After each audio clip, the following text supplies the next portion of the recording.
Hi, this is James from Tabletop Gaming Guild, and today I'm going to show you how to play Sea Salt and Paper.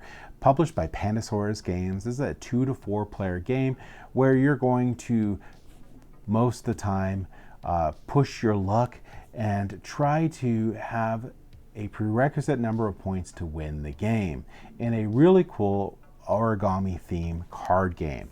Let's go ahead down to the table here, and I'm going to show you how to play Sea Salt and Paper.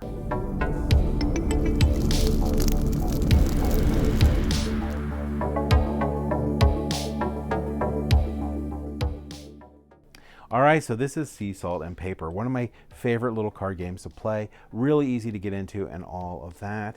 And the rules teach is very simple, and the setup is very simple for this game here. Now, what we're going to do is we're going to just simply shuffle up this deck here and place 2 cards out. That's it, setup done. And we're ready to get into the game itself. Now, based on the player count, you're going to have a different number of points that you're going to have to make it up to win the game, or at least end the game here. For 2 players, you're going to need to get up to 40 points to end the game. For 3 players, you're going to need 35 points, and for 4 players, you're going to need to be 30 points. And there's multiple different ways you're going to get these points. We're going to go over as I go through how to play this game. And you're going to go over multiple rounds. So in each round, you're going to be able to draw some cards in different ways here, which I'll show you in a second. But you're trying to get up to at least 7 points. When you get up to 7 points in your hand on your turn or on the board, if you get up to 7 points here, you can end the round. So when you end the round, there's 2 different ways that you can do it. You can say stop. In that case, just everyone totals up their points. Everyone's fine and dandy. However, if you believe you are overwhelmingly winning the round, you can call last chance. So with last chance, every other player is going to get a turn here, and then you're going to count up your points. So you're betting that you're going to win. If you win your bet, where your score is higher than or equal to your opponent's, they score the points on of their cards plus the color bonus. So the person who won the bet, I don't like the wording on here, but the person who won the bet is going to get all of their points, plus they're going to get a color bonus, which we'll go over in a second. The opponents only score their color bonus. Now, if you lose the bet, their score is less than an opponent, any opponent, you're only going to score your color bonus. The other opponents will score their points for their cards as normal. So that's what you're trying to do each round. You're trying to get up to 7 points and decide which one of those 2 you want to use to end the round. And you're also trying to, prevent your opponents from being able to go out early. And there's a couple different ways that you can do it. In essence, what you're going to do is you're going to pick a first player here, and you're going to go around and you're going to do one of 2 things. You're going to either draw 2 cards, look at them, discard one and keep one, or you're going to pick a card from the top of one of the discard piles. And there's always, well, not always, but there's 2 discard piles in this game. Now, after you do that, you can play a pair, if possible. So we're going to go a couple turns here. So I'm going to go ahead and I'm going to place down this, keep the shark in my hand, and put this crab down. Everyone else is going to take their turns. Now, when it comes to my turn, instead of drawing 2 cards and discarding one, I'm going to grab the swimmer here. So you're going to get this little sheet here that's going to show you what all these different pairs can do. And there's going to be 4 different pairs that you can have in the game. Now, the shark and the swimmer are the only ones where you have 2 different types that are going to be combined together. And you can see this in the little corner here. And to do something. So this one here, you're going to steal a card from a player's hand, not if they have any cards down. And I'm going to place these cards down and show that I'm playing a pair and steal a card. In addition to that, these combined cards are worth 1 point. So now everyone knows I have 1 point towards my 7. Other cards like the crab here, if I would play the crab here, this one lets me, so later on we're going to have a discard pile of a bunch of cards.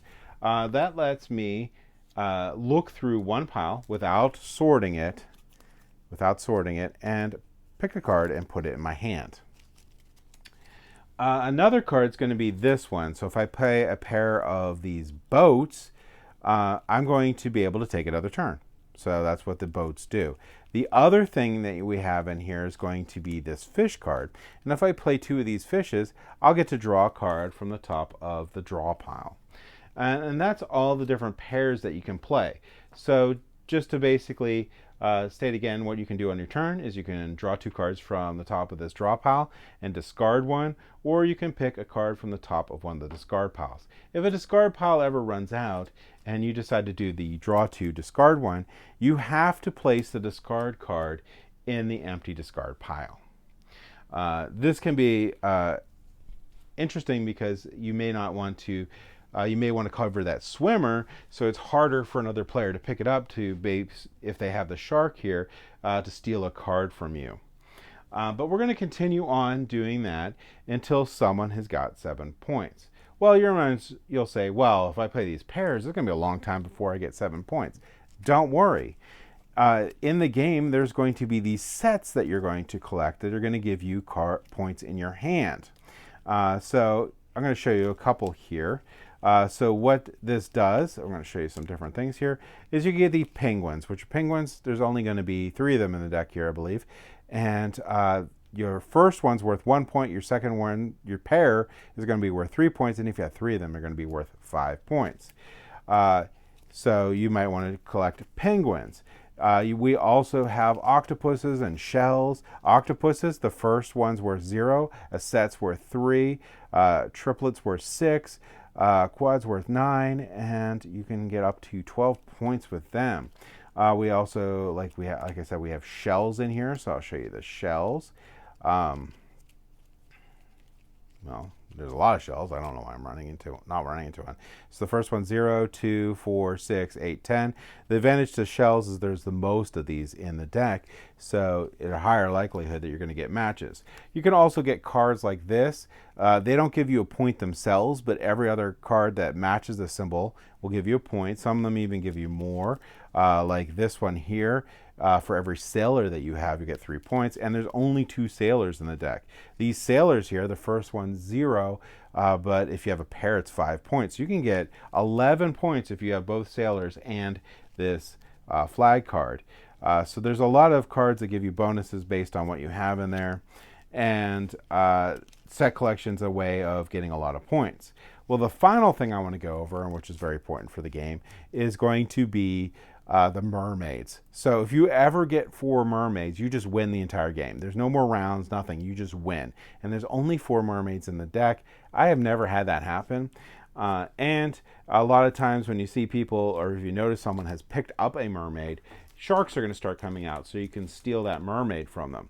But the way mermaids work is they're going to pick a color, and that color is going to get 1 point for that color. So here I got 3 purple, and I'll get 3 points for my mermaid. Now, a neat thing that you can do with mermaids is if you have multiple mermaids, but you don't have a lot of a color, mermaids are actually considered the color white. So let's say I have a hand like this at the end. I could get 3 points for this with 1 mermaid, and the other mermaid I can count white and get 2 because I have 2 mermaids. So that is one way that you can use mermaids. They get you extra points. Now, when you're saying one either the stop or last chance, you are going to look at the points in your hand plus the points that are on the table. Now, if you have these cards in your hand, other than a bonus card that counts for each one of them, which there isn't for swimmers, but if there was, those cards won't count for anything. The bonus card will still count for each of them, but they don't count for things. Now, sets will, because sets you're going to always keep in your hand.